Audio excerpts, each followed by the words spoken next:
we've got your case, your trial coming up shortly. Julian Assange is facing his trial in the UK on extradition to the US. What do you think that Australia should be doing to protect people like yourself and Julian? And what are your thoughts on his trial in particular? It's a big question because it really comes down to how much the United States controls us. Anthony Albanese, I think a majority of parliamentarians have said they're uncomfortable about what's going on now, and yet it's still going on. Now, none of what came out was truly dangerous. It was embarrassing. That's all it was. It was embarrassing. The terrible thing about the Assange case is that the focus is, and this is what the Americans want, their focus is on Julian Assange, whereas the focus should actually be on the war crimes he uncovered in Iraq, the various different presidential people and Democratic National Congress.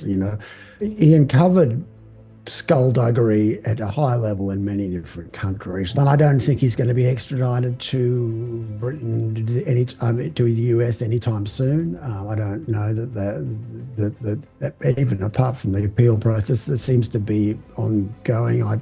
I'm getting tired myself, but I like to think somehow that story will end well. Maybe at the end of this year, he might be let out. It does seem a bit strange. Our cases are linked in that it's really the same principle. Can it be a crime to try to uncover government crime? And the government sort of says it's all national security, but they don't have to prove that. And I think it's a bad precedent to set where the government can just say that's national security, take that person away. We're getting back to medieval times, put them in jail, can't tell you about it, that's national security, without really having to prove that things truly are national security in front of some sort of a genuinely objective